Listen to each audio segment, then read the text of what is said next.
Welcome to the Ben Daniel Podcast, where we're calling a spade a spade. Great to be here with you guys today, folks. We are almost 10 days out from training camp, nearly a month away from the season getting ready to tip off. I don't know about you guys, but I am ready to take belt to ass to the entire WNBA this year. It is what it is.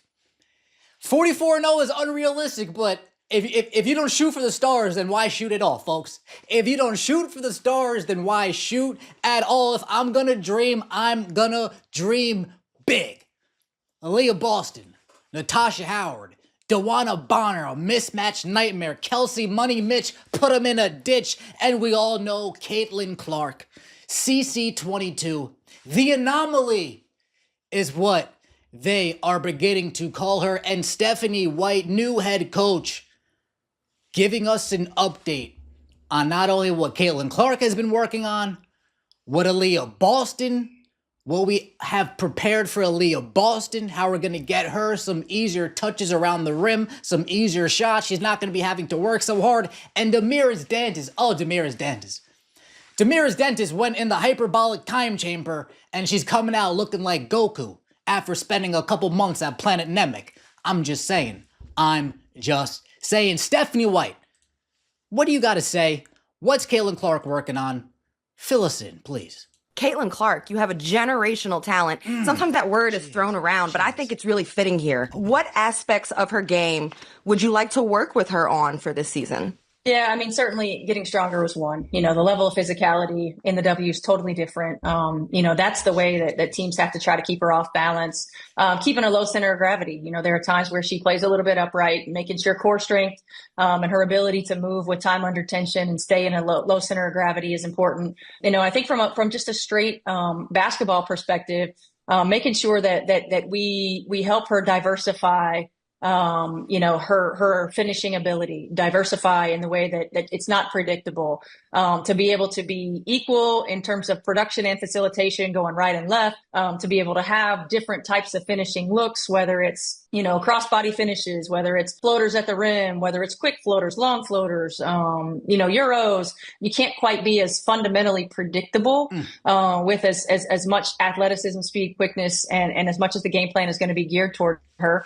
And then I think the challenge for us as coaches is how do we get a rest when she's on the floor while she's playing, right? Like while she's on the floor. And some of that's going to be playing off ball, utilize her as a screener, getting her into action on the third and fourth side instead of the first and second, where it's easy to game plan against. How we use her to help everybody else be better off the ball. We know how great she is with the ball in her hands. We're not going to take that away, but we've got to be able to diversify a bit in how we use her. So from those kind of challenges as well. I mean, we've got like a short-term kind of list and we got a long-term kind of list, but Caitlin, I remember from the very first day when we were working on balance and we were working on footwork and we were looking at all those things, from day one to day two, she had it.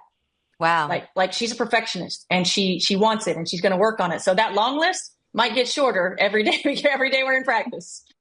Caitlin. Folks, Stephanie White saying all the good things. Have you guys ever seen, Menace to Society? They're over there in the interrogation room, and what does the detective say? You know you done fucked up, right? Folks, letting us retool this starting lineup, letting us get a coach that's not named Chrissy Sides, WNBA. You know you done fucked up, right? Last year, Caitlin Clark said you awakened a monster. I will hate to see what she's about to do to the rest of the league this year. Lord willing, we're going to have a coach that's going to put Caitlin Clark in the best position to succeed, the best position to cook up, continue to play her game, yet at the same time, hopefully not run her ragged all over the place. Rest throughout the game. That sounds better to me than more rest. Rest throughout the game sounds better than more rest. More rest makes people say, whoa, wait, 30 minutes, 28, what are we talking about? Rest throughout the game is like, oh, okay, 34 minutes, we're still going to play a bowl load. Okay, rest throughout the game, all right, that's what I like to see. We got DeWanna Bonner, folks. Oh, man, it's going to get nasty. Between Kelsey Mitchell, Caitlin Clark, and DeWanna Bonner, 2 of those 3 players should be dropping 20 every night. 20 all three of them, 16 plus every night. Oh my God. It's going to be glorious. It's going to be glory.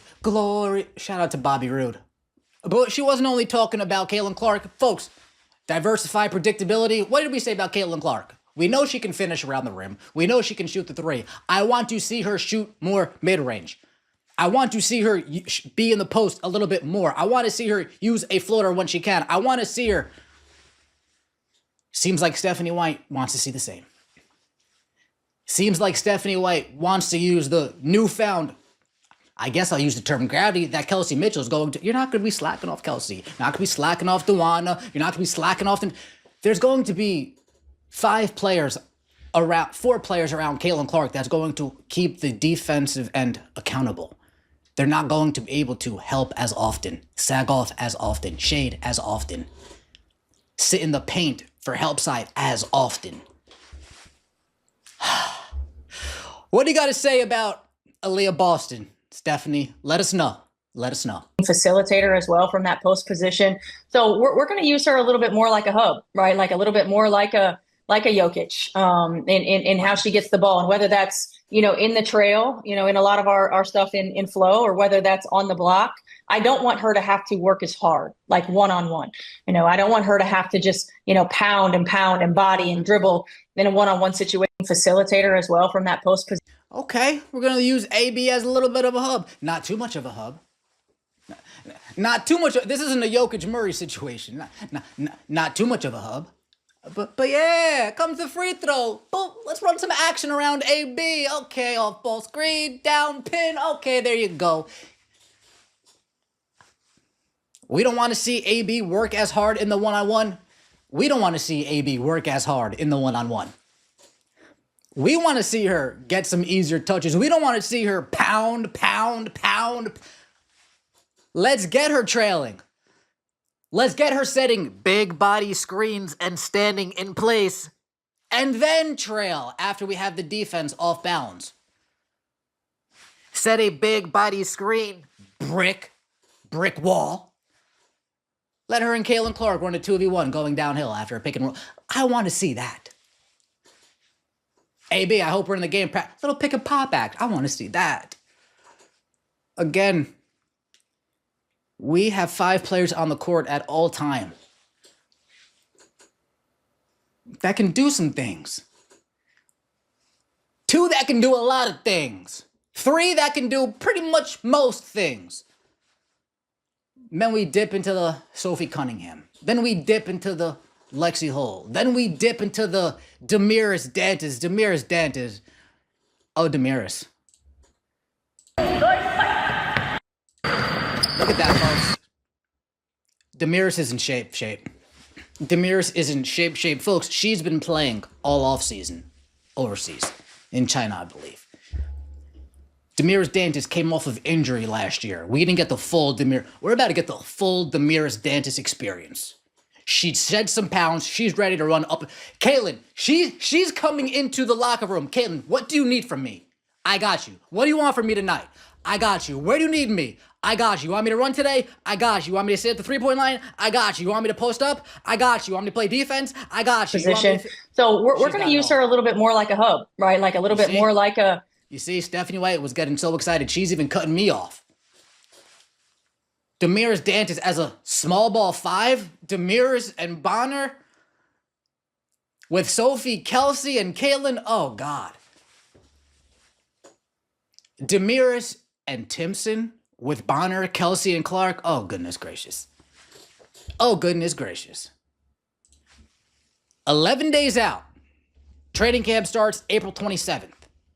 Season tips off May 17th. May 4th, we are in Carver Hawkeye Arena taking on the Brazilian national team. Dare I say we made it through the offseason, folks. Dare I say it. Let me know what you think in the comment section below. I appreciate all the support. We'll see you next time. And as always, take it easy.